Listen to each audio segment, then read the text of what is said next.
दोस्तों नमस्कार। शिवसागर की घटना के बाद से ही राज्य का राजनीतिक और सामाजिक माहौल गर्म है और शक्ति में है मारवाड़ी समाज। विभिन्न जगहों से ऐसी खबरें आ रही हैं कि मारवाड़ी संगठनों पर प्रतिबंध लगा दिया गया है। यह प्रतिबंध स्थानीय जातीयतावादी संगठनों के द्वारा लगाया जा रहा है, स्थानीय संगठनों के द्वारा लगाया जा रहा है। हालांकि यह एक अच्छी स्थिति राज्य के लिए भी नहीं है। एक गणतांत्रिक व्यवस्था में इस प्रकार की परिस्थितियां नहीं होनी चाहिए।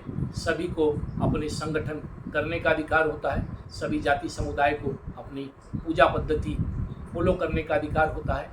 किंतु जो व्यवस्था, जो परिस्थिति इस वक्त राज्य में देखने के लिए मिल रही है, उसमें जो कुछ भी हो जाए वो कम है। किंतु आज ये जो दुर्दशा मारवाड़ी समाज की हो रही है, उसके लिए क्या मारवाड़ी समाज जिम्मेदार नहीं है?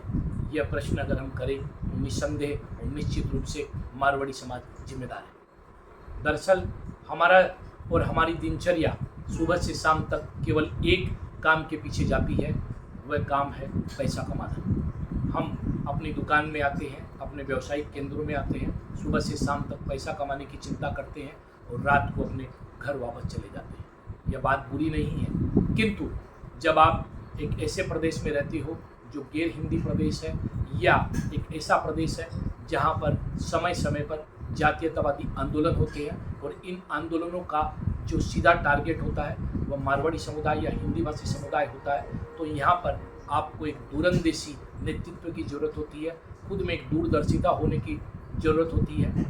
अब नेतृत्व की अगर हम बात करें तो वो नेतृत्व भी चांद से या अंतरिक्ष से आपके पास नहीं आता है। आपके बीच में बैठे हुए लोग ही किसी न किसी संगठन में जाते हैं, आप भी उनका समर्थन करते हैं और वो आपके नेतृत्व में बैठते हैं। इसलिए आपकी मानसिकता से अलग उस नेतृत्व की मानसिकता भी नहीं होती है। मारवाड़ी समाज के ऊपर में अगर हम दृष्टि डालें तो हम मूलतः एक फ्यूडल मानसिकता लेकर चलते हैं, एक सामंतशाही मानसिकता लेकर चलते हैं। दूरंदेशी का अभाव हमारे अंदर हमेशा होता है।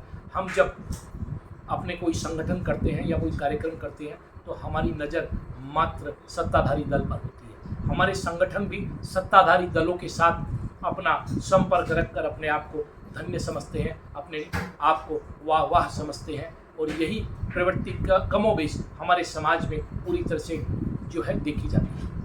हमारे संगठन में केवल उन्हीं लोगों की बहुतायत होती है या उन्हीं लोगों की चलती होती है जिस सत्ताधारी दल की सरकार होती है, चाहे वो कांग्रेस की सरकार हो या विगत असम गण परिषद की सरकार हो या अभी भारतीय जनता पार्टी की सरकार चल रही हो। ये जितने भी नेता होते हैं जिनको हम अपने संगठनों में प्रमुखता से जगह देते हैं या जिनको हम अपने सलाहकार नियुक्त करते हैं, इनके सामने भी समस्या होती है। जब भी समाज पर कोई जातीयतावादी या इस प्रकार का संकट आता है, जैसा कि अभी महसूस कर रहा है समाज, तो ऐसी स्थिति में इनके सामने दो मूल समस्याएं होती है। एक तो इन्हें अपनी पार्टी में, अपनी सरकार में अपनी पोजीशन ठीक रखनी पड़ती है, अपनी साख बचानी पड़ती है, और दूसरी समाज के बीच अपनी पार्टी की साख बचानी पड़ती है। ऐसी स्थिति में ये अधिकतर मौन रहना या सामाजिक संगठनों को या समाज को मौन करके रखना ही ज़्यादा उचित समझते हैं, जैसा कि वर्तमान परिस्थिति में देखा जा रहा है। इन परिस्थितियों में मारवाड़ी संगठनों ने जो भूमिका अपनाई है, वो भूमिका कैसी है? वो भूमिका उस शुतुरमुर्ग की जैसी है जो शुतुरमुर्ग है तूफान आने पर रेगिस्तान में अपनी चोंच घुसा देता है जमीन में और सोचता है कि तूफान नहीं आया। ऐसी ही व्यवस्था हमारी होती है। पिछले कुछ समय से अगर हम देखें तो निरंतर हमारे संगठनों की क्रियाकलाप कैसे रहे, तो केवल सत्ता और सत्ताधारी दल के आसपास घूमते हुए नजर आए हैं। एक पर्टिकुलर विचारधारा के साथ या विचारधारा तक सीमित नजर आए हैं। हमारे जो व्यापारिक घराने हैं वह भी, या हम जो व्यवसाय करते हैं उस स्तर पर भी हम केवल और केवल संपर्क रखना चाहते हैं तो सत्ताधारी दल के साथ रखना चाहते हैं। एक बात यहाँ पर समझने की ज़रूरत है मारवाड़ी समाज को, खास और हिंदी भाषी समाज को, कि जब भी यहाँ पर किसी प्रकार का आंदोलन होगा, केवल असम में ही नहीं बल्कि पूर्वोत्तर में, तो उन्हें लगता है कि मारवाड़ी समुदाय एक इजी टारगेट है, एक सॉफ्ट टारगेट है और इसको टारगेट करने से उनकी बातें दिल्ली तक पहुँचती है। दिल्ली तक अपनी आवाज़ पहुंचाने के लिए इस समुदाय को टारगेट किया जाता रहा है। आज 200 साल हो गए, 200 साल के बाद भी आज भी हम अनाहोमिया हैं, हम बहिरागत हैं, या इस अंचल में हमारी मान्यता नहीं हुई है, जबकि हमसे पीछे आने वाले गोरखा समुदाय यहाँ की जनगोष्ठियों में शामिल है, चाय जनजाति के लोग यहाँ की जनगोष्ठियों में शामिल है। तो ऐसी स्थिति में मारवाड़ी समुदाय को विचार करने की जरूरत है कि हमारी कहाँ चूक हुई है, हम कहाँ चुके हैं। किंतु इन सब बातों पर विचार करने के लिए हमारे पास समय नहीं है। एक और समस्या हमारे समाज की है कि हम बहुत अधिक मात्रा में केवल पैसों को महत्व देते हैं और पैसे वालों को, पूंजीपतियों को महत्व देते हैं। ऐसा नहीं है कि पूंजीपतियों को महत्व देना गलत बात है, पूंजीपतियों को महत्व देना पड़ता है। राज्य के विकास के लिए या समाज के विकास के लिए पूंजी और पूंजीपतियों की आवश्यकता है। हम जितने प्रकल्प चलाते हैं वहाँ पूंजी की आवश्यकता है, धन की आवश्यकता है। जो धन देते हैं उनका योगदान बहुत महत्वपूर्ण है, उनकी सराहना होनी चाहिए। किंतु हमें यह समझना पड़ेगा कि किस वक्त किस वस्तु का प्रयोग किया जाना चाहिए। जिस वक्त तलवार का प्रयोग होता है उस वक्त सुई का नहीं होता, और जिस वक्त सुई का प्रयोग होना चाहिए उस वक्त तलवार का प्रयोग नहीं होता। इसी प्रकार हमें यह बात समझ में आनी पड़ती है, किंतु हम इस बात को नहीं समझते। हम हर वक्त अपने उन्हीं चेहरों को सामने रखना चाहते हैं, या उसी एक पूंजीपति समाज को आगे रखना चाहते हैं, या वही समाज हमारे संगठनों में आगे रहता है जिनके पास पैसों का जोर है। उसका परिणाम हमें भुगतना पड़ता है। हम अपने समाज में पत्रकारों का सम्मान नहीं करते, हम अपने समाज में साहित्यकारों का सम्मान नहीं करते, या उन लोगों का सम्मान नहीं करते जो स्थानीय समुदाय के साथ ओतप्रोत रूप से जुड़े हुए हैं। हमारे समाज में कहीं भी हम इन्हें आगे आकर या समाज और इतर समाज के बीच एक समन्वय सेतु गढ़ने का मौका नहीं देते। संगठनों में इनका स्थान नहीं के बराबर होता है, या किंचित लोगों का स्थान भी होता है तो वो वैसे लोगों का होता है जो कथित रूप से उस नेतृत्व की हाँ में हाँ मिलाते हैं। जो नेतृत्व से अलग विचारधारा या अलग विचार रखता है वह हमेशा समाज में जो है किसी न किसी प्रकार के हमले का कारण बनता है। हम किस प्रकार के कार्यक्रमों का पिछले समय में आयोजन करते आए हैं। हम यहाँ से अयोध्या अपनी एक टीम ले जाते हैं, हम अयोध्या में जो है जाना चाहिए, कोई बात नहीं, किंतु हम जिस प्रकार से जो है एक विचारधारा का प्रतिनिधित्व करते हुए दिखते हैं तो निस्संदेह यहाँ जो दूसरी विचारधारा है वह हमारे साथ आकर खड़ी नहीं होती है। हम जब कोई कार्यक्रम करते हैं, जैसे अपने अपने राम जैसे कार्यक्रम हुए जिसमें 1.5-2 करोड़ रुपए लगा देते हैं एक सामाजिक संगठन की, इस कार्यक्रम पर जब सवाल उठाए जाते हैं या प्रश्न उठते हैं तो हम इसको एक विचारधारा के तहत जस्टिफाई करने की कोशिश करते हैं, किंतु हम यह नहीं समझते कि हमें इस कार्यक्रम को कर सामाजिक स्तर पर क्या लाभ हुआ, या स्थानीय जन समुदाय के साथ हमारी एकता और आपसी समन्वय की दृष्टि से यह कार्यक्रम हमें क्या लाभ देता है। इस प्रकार की विचार, इस प्रकार के चिंतन हमारे पास कहीं भी नहीं है। स्थानीय स्तर पर भी जब हम राजनीतिक दलों की बात करते हैं तो हमारा जो समाज है कभी भी विपक्षी पार्टियों के साथ आपसी समन्वय नहीं रखता, नहीं उन्हें कॉन्फिडेंस में लेता है, राज्य में केवल सत्ताधारी दल तक अपने आप को सीमित रखता है। इसका परिणाम है कि जब समाज पर कोई संकट की स्थिति आती है तो हम कभी भी विपक्षी दलों के साथ विचार विमर्श करके इसको सुलझाने के प्रयास की दिशा में आगे नहीं बढ़ पाते। हमेशा ये ध्यान रखने की ज़रूरत होती है कि जब हम समाज के संगठन करते हैं तो वहाँ भी एक डिप्लोमेसी की ज़रूरत होती है। हमें पक्ष विपक्ष सभी की ज़रूरत होती है। एक समाज में पक्ष और विपक्ष सभी का स्वागत होना चाहिए। पक्ष और विपक्ष में काम करने वाले सभी लोगों को समान रूप से सम्मान मिलना चाहिए। ये परिस्थितियाँ हम जो है बना नहीं पाते। हम सत्ताधारी दल के नेताओं के साथ फोटो खिंचवाकर जिस गंभीरता के साथ या जिस खुशी के साथ सामाजिक माध्यमों में पोस्ट करते हैं, या राजस्थान दिवस जिस उल्लास के साथ मनाते हैं उस उल्लास के साथ हम असम दिवस मनाते हुए क्यों नहीं दिखते। हम यहाँ के जो असमिया में भागवत आदि कार्यक्रम है यह करते हुए क्यों नहीं नजर आते। हम भावना आदि कार्यक्रमों का आयोजन या रास आदि कार्यक्रमों में जो है क्यों नहीं शामिल होते, क्यों नहीं दिखते हैं। अगर हम कोई बिहू का आयोजन भी करते हैं तो वो दिखावा मात्र अधिक रहता है, उसमें आंतरिकता की कमी निश्चित रूप से नजर आती है। यही कारण है कि हमारे ऐसे कार्यक्रम भी जो है स्थानीय समाज पर कोई प्रभाव छोड़ने में नाकामयाब हो जाते हैं। क्या कारण है कि राजस्थान के केड से आए ज्योति प्रसाद अग्रवाल और उनके परिवार को अपना आदर्श मानने वाला जो असमिया समाज है, यहाँ के मारवाड़ी समाज को जो है आज हाशिए पर धकेल दिया। उसकी जो कार्यशैली है उस पर प्रश्न चिन्ह लगा दिया, या आज तक वो यहाँ का वासिंदा नहीं बन पाया, या यहाँ के समाज से घुल मिल नहीं पाया, या आज भी यहाँ का समाज उसे एक शंका की दृष्टि से देखता है, उसे पूंजीपति बनिया या जो है दिल्ली का प्रतिनिधि मानता है, या हिंदी विस्तारवादी जो है वह मानता है।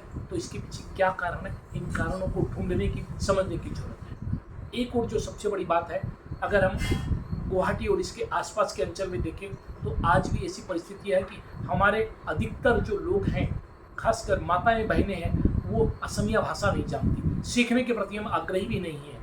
यहाँ की स्थानीय भाषा सीखनी बहुत जरूरी है। आप महाराष्ट्र में देखिए अधिकतर लोग मराठी बोलते हुए नजर आएंगे, साउथ में आप जाइए अधिकतर मारवाड़ी समुदाय के या हिंदी भाषी समुदाय के जो लोग हैं वहाँ पर तमिल, तेलुगु या कन्नड़ आपको बोलते हुए नजर आएंगे। किंतु असम के अंदर में इस प्रकार का आग्रह जो है हम बहुत से स्थानों पर नहीं रखते हैं और सीखने की चेष्टा नहीं करते हैं।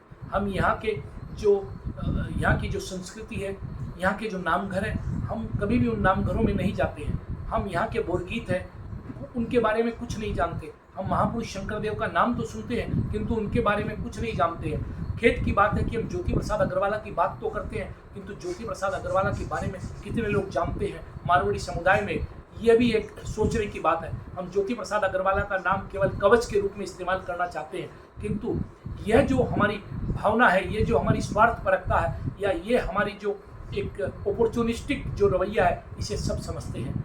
ये बात हमें समझने की ज़रूरत है और ये बात हमें समझनी पड़ेगी कि हमें यहाँ के समाज जीवन में घुलने मिलने के लिए जो कार्य करने हैं वो करने पड़ेंगे। हम सेवा के कार्य विभिन्न संगठनों के माध्यम से करते हैं, उनसे इनकार नहीं है। हम ब्लड बैंक चलाते हैं, या हम अंगदान चलाते हैं, या एम्बुलेंस से चलाते हैं, या हम स्वास्थ्य शिविर लगाते हैं, या ऐसे बहुत से कार्य हम करते होंगे, उनसे इनकार नहीं है। ये सारे कार्य हम करते हैं, किंतु असम के समाज जीवन में जो एक परिवर्तन हम ला सकते हैं, या असम के समाज जीवन में हम अपने आप को शामिल कर सके, यह व्यवस्था हमारे पास है क्या, यह एक सोचने की बात है। इस सारे कार्य में हम कहीं भी नज़र नहीं आते। हम तर्क देते हैं कि सीए का आंदोलन हुआ या असम आंदोलन हुआ, वहाँ पर मारवाड़ी युवा मंच ने एक भूमिका निभाई, किंतु क्या वास्तव में हमारी भूमिका आज भी वैसी है? हम एक तरफ सीए का जो है आंदोलन जो होता है उसके खिलाफ हम शामिल होते हैं, और वो शामिल हम इसलिए होते हैं कि हम भय से शामिल होते हैं। हम उन विचारों को जानकर उस विचारधारा के साथ अपने आप को जो है शामिल नहीं करते हैं। हम उस आंदोलन में शामिल होते हैं, ठीक उसके विपरीत हम सीए विरोधी आंदोलन में भी शामिल हो जाते हैं। हमारे क्रियाकलाप जो है सीए विरोधी आंदोलन में शामिल हो जाते हैं। हम असम आंदोलन में शामिल होते हैं, किंतु हमारे जो क्रियाकलाप है वो असम आंदोलन विरोधी क्रियाकलापों के साथ भी दिखाई पड़ने लग जाते हैं। इस प्रकार हमारा जो विरोधाभास है, ये विरोधाभास कहीं ना कहीं यहाँ का स्थानीय समाज भी महसूस करता है, और यहाँ पर नेतृत्व की आवश्यकता होती है। यहाँ पर समाज को समझने की जरूरत होती है कि आपको नेतृत्व कौन दे सकता है। जो बुद्धिजीवी वर्ग आपको नेतृत्व दे सकता है, या जो बुद्धिजीवी वर्ग यहाँ पर समन्वय स्थापित कर सकता है, वैसे लोगों को आप समाज और समाज की मुख्य धारा से दूर रखना चाहते हैं। केवल पूंजी और पूंजीपति वर्ग के माध्यम से आप समाज को चलाना चाहेंगे तो उन लोगों के सामने भी संकट आएगा जो यहाँ पर व्यवसाय वाणिज्य करना चाहते हैं, क्योंकि फिर उनके व्यवसाय वाणिज्य करने के तरीके पर और यहाँ पर केवल और केवल हम जो धनोपार्जन करना चाहते हैं उस सारी विचार पर ही प्रश्न चिन्ह जो है लग जाता है और लगते आ रहा है। तो हमें सावधान होने की जरूरत तो है ही, साथ ही हमें यह समझने की जरूरत है कि यहाँ के लोगों की संवेदनशीलता क्या है। उस संवेदनशीलता को अगर हम समझते तो निसंदेह आज ये परिस्थितियाँ हमारे सामने पैदा ही नहीं होती। शिवसागर में जिस महिला खिलाड़ी के साथ घटना हुई वो बहुत निंदनीय थी, किंतु आज तक सामाजिक संगठनों ने आगे आकर उस घटना की निंदा नहीं की। आज तक हम ये साहस नहीं जुटा पाए कि हम 29 संगठनों ने जिन्होंने इस मामले को आगे बढ़ाया या उठाया उनके साथ आमने सामने बैठकर बात कर सके, उनके ग्रीवांस से सुन सके, उनके मन की पीड़ा को सुन सके और उनके साथ एक समन्वय बनाए। उनकी पीड़ा को समझते हुए हम कैसे अगर जो कार्य उनके राज्य हित में और राष्ट्र हित में है उन कार्यों के साथ अपने आप को जोड़ सके। तो यह सारे कार्य और ये सारी बातें हमें समझने की जरूरत है। अगर हम इस स्थिति पर और इस स्तर पर नहीं समझेंगे तो यह जो स्थितियाँ है, ये जो परिस्थितियाँ है, ये सदैव बनी रहेगी, घूम घूम कर आएगी, लौट कर आएगी। आज जो आपको और आपके सामने समस्याएं हैं, ये पूर्व में आपके पूर्वजों के सामने थी और आने वाले समय में ये आपकी अगली पीढ़ियों के सामने रहेगी।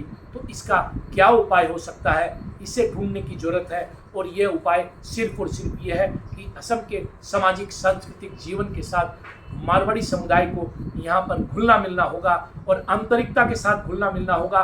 दिखावे और खोखलेबाजी से हम यहाँ के समाज के साथ नहीं मिल सकते। अगर हम ज्योति प्रसाद का नाम लेते हैं तो रूप कुंवर ज्योति प्रसाद का वंशधर बनकर हमें दिखाना पड़ेगा। असमिया सभ्यता संस्कृति के साथ घुलने मिलने का प्रयास करना पड़ेगा और यहाँ की संस्कृति के साथ घुलना मिलना पड़ेगा। यहाँ की भाषा संस्कृति को अपनाना पड़ेगा और अपनी भाषा संस्कृति को बचाने के साथ साथ हमें यहाँ की भाषा संस्कृति को प्रमोट करना पड़ेगा। और यहाँ के लोगों के जो दुख तकलीफ है, उन दुख तकलीफ को अपना दुख तकलीफ मानकर आवश्यकता पड़े तो न सिर्फ राज्य में बल्कि राष्ट्र स्तर पर इन बातों को ले जाना पड़ेगा। जहाँ पर हम कमज़ोर नज़र आते हैं, जहाँ पर हम पिछड़े हुए नज़र आते हैं, अगर ये परिस्थितियाँ नहीं हुई तो हम यहाँ के समाज के साथ एकता कभी स्थापित नहीं कर सकते, समन्वय कभी स्थापित नहीं कर सकते और हम अपनी ऐसी ही दुर्गति और दुर्दशा कराते रहेंगे। नमस्कार, वंदे मातरम, भारत माता की जय, जय आय होम। देखते रहिए नॉर्थ ईस्ट तक, सब्सक्राइब करना न भूलें।